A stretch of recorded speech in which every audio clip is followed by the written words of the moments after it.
제58강은 진화를 거부한 인간의 죄에 대한 내용입니다. 흔히들 나이가 들어서 겪는 일련의 과정이라고 생각하는 것들이 있다. 예를 들면 아침에 일어났을 때 온몸이 뻣뻣한 느낌, 오후만 되면 다리가 천근만근 무거워지는 상태, 계단을 오를 때 자기도 모르게 난간을 부여잡게 되는 일, 오래 앉아있다가 일어날 때 말로 표현할 수 없을 정도의 뻐근한 허리 통증, 저녁만 되면 퉁퉁 붓는 발목, 새벽 2시만 되면 얕은 잠에서 깨어 뒤척이는 수면장애, 머릿속이 안개가 낀 것처럼 멍해지는 인지기능 저하. 사람들은 이 모든 게 단순히 나이를 먹어서 생기는 일이라고 여긴다. 단순한 노화 증상이라고 치부하기에는 너무 걱정이 앞서는 게 사실이다. 그래서 병원에 가 MRA와 CT도 찍어보고 각종 검사를 한다. 그리고 각종 의학적 처방을 받아온다. 결과적으로 하루 한 끼에 몇 알씩 약을 먹는다. 그것도 모자라 각종 건강보조식품도 챙겨 먹는다. 하지만 진화학적 물리학적 처방은 다르다. 그들의 처방은 간단하다. 인간이 지속적으로 걷도록 설계되어 있는데 걷지 않아서 생긴 부작용이라고 본다. 현대 물리학은 우리가 움직이지 않고 오래 앉아있는 것을 질병으로 본다. 이제 왜 그런지 자세한 이야기 속으로 들어가 보자. 우리는 흔히 인간을 생각하는 존재 호모사피엔스라고 부른다. 그러나 진화생물학자들은 조금 다른 표현을 사용한다. 인간은 걷는 존재이다. 즉 인간은 움직이는 존재라는 것이다. 인류는 약 600만 년이란 오랜 세월 동안 걷고 뛰고 나무에 오르고 사냥하고 열매를 따는 것이 생존이었다.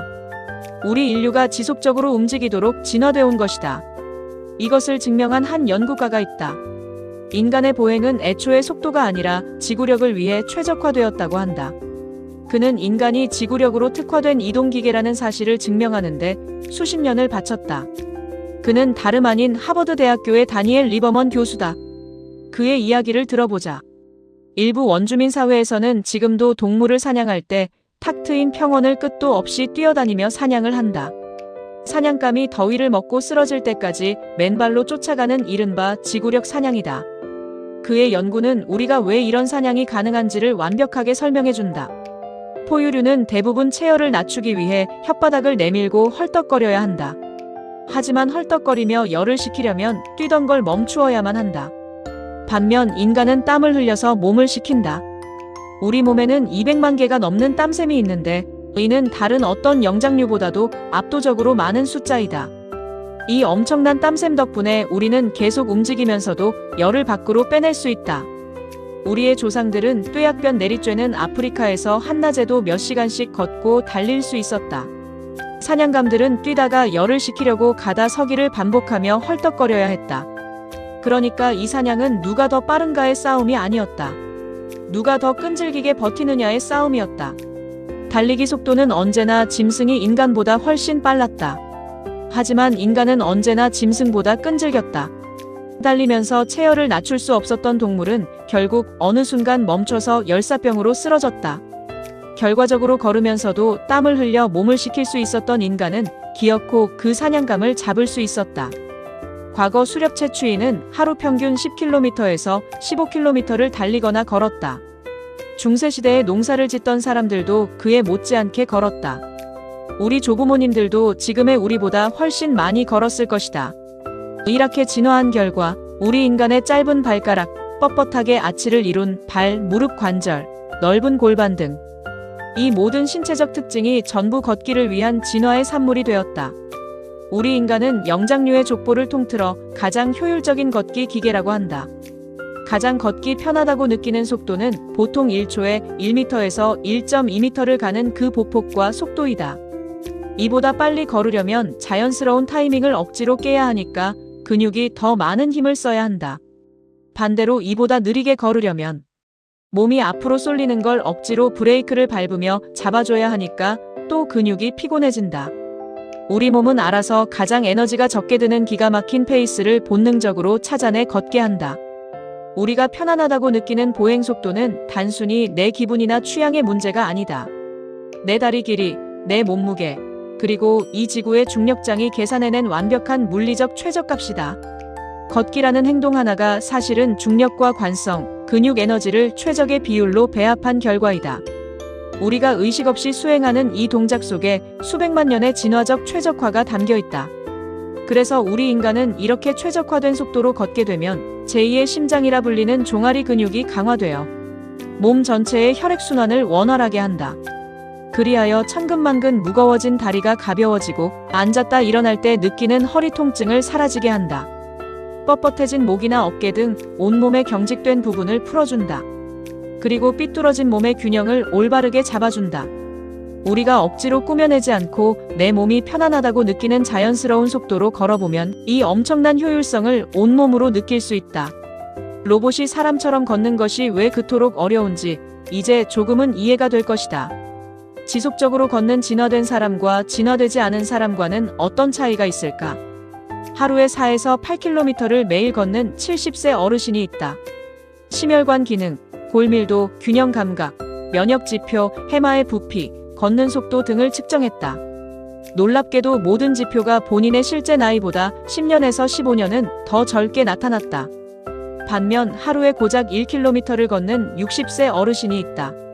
충분한 물리적 자극을 주지 않아서 발생하는 신체 기능 저하 현상이 나타났다. 그런데 겉보기에 완벽하게 노화와 똑같이 보인다. 본인이 느끼기에도 늙어서 그런 것 같고 심지어 병원에서도 노화라고 진단한다. 하지만 이건 결코 진짜 노화가 아니다. 이건 우리 몸이 제대로 굴러가기 위해 반드시 걸어야 할 거리를 걷지 않은 결과이다. 우리 몸은 애초에 설계된 그대로 아주 정직하게 반응한다. 몸은 나이의 흐름 때문에 속절없이 무너져 내리는 게 아니다. 단지 멈춰있기 때문에 가만히 있기 때문에 무너지고 있는 것이다. 핵심은 내가 아직 마라톤을 뛸 수 있을까? 운동선수라거나 역도 선수처럼 무거운 바벨을 번쩍 들 수 있을까가 아니다. 인간은 운동을 위해 진화한 것이 아니다. 움직임을 위해 진화했다. 하지만 현대사회는 우리에게서 자연스러운 움직임을 빼앗았다. 그래서 힘든 근육 운동들이 잃어버린 움직임을 대신하게 되었다. 그런 운동들이 몸을 회복하여 건강과 삶의 질을 지켜주는 가장 현실적인 방법이 되었다. 그러나 진짜 핵심 질문은 이것이다. 내 몸이 애초에 제대로 작동하기 위해 설계된 바로 그 형태의 움직임을 할 수 있는가이다. 우리는 애초에 설계된 대로 지속적으로 움직여야 한다.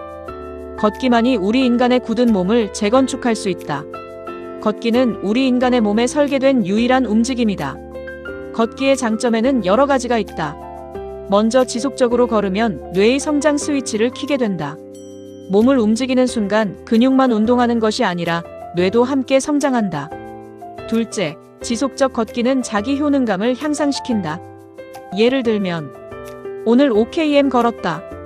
헬스에서 5kg 더 들었다. 이런 경험이 반복될수록 뇌는 나는 할 수 있는 사람이다 라고 학습한다. 최근 연구에서도 규칙적인 운동은 자기 효능감을 높이고 이것이 다시 성취 동기와 삶의 만족도를 높이는 중요한 매개 역할을 하는 것으로 나타났다. 셋째, 지속적으로 걸으면 행복 호르몬인 도파민을 분비한다. 도파민은 흔히 행복 호르몬으로 알려져 있지만 사실은 목표를 향해 나아가게 하는 동기 물질이라고 한다. 몸을 움직여 목표를 달성하면 도파민이 자연스럽게 분비된다.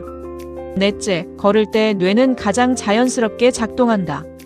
많은 사람들은 산책할 때, 혼자 걸을 때 좋은 아이디어가 떠오른다고 말한다. 우연이 아니다. 걷는 동안에는 전두엽이 적당히 활성화되고 기본 모드 네트워크도 함께 작동한다. 이때 기억을 연결하고 상상을 하고 창의적인 생각을 만들어낸다. 그래서 철학자들은 걸으면서 사유했던 것이다. 다섯째, 걷기는 철학의 탄생에 기여했다. 아리스토텔레스는 제자들과 걸으며 토론했다. 그래서 그의 학파를 걷는 사람들이라고 불렀다. 장자크 루소는 나는 걸을 때만 제대로 생각할 수 있다라고 말했고, 니체는 걸으면서 떠오르지 않은 생각은 믿지 말라고 강조했다. 여섯째, 몸을 쓰면 삶의 의미를 더 쉽게 느끼게 된다. 행복 연구에서는 돈이나 물건보다 직접 몸으로 이룬 경험이 오래 남는다고 한다. 예를 들면 산 정상에 오른 기억, 산티아고를 완주한 기억, 그림을 완성한 기억, 마라톤 완주, 이런 기억은 수십 년이 지나도 선명하다. 왜냐하면 몸의 감각, 감정, 풍경, 노력, 성취가 모두 하나의 기억으로 저장되기 때문이다. 결론적으로 말하면 인간은 지속적으로 움직일 때 가장 인간다워진다. 인간은 행복해서 걷는 것이 아니라 걸을 때 행복해지도록 설계된 존재에 가깝다. 인간은 결과를 위해 행복한 것이 아니라 몸으로 의미 있는 과정을 살아냈을 때 행복하도록 만들어진 존재이다. 걷는다는 것은 단순히 두 발을 움직이는 일이 아니라 인간다움을 회복하는 가장 오래된 방법인 것이다. 일상의 순례 시리즈는 여러분들이 일상의 시간표를 작성하는데 필요한 자료를 제공합니다. 이제 오늘이라는 하루 시간표에 걷는 시간을 할애해야 하지 않을까요? 다음 강의부터는 걷기의 물리학에 대한 시간을 마련하고자 합니다. 그동안 언급한 걷기의 인문학에 대해 물리학적으로 접근해 보는 것입니다. 걷기의 인문학에서 언급한 내용이 단순한 사유가 아니라 물리학적 설명이 가능하다는 것이죠. 많은 관심과 응원 부탁드립니다. 끝까지 들어주셔서 감사합니다.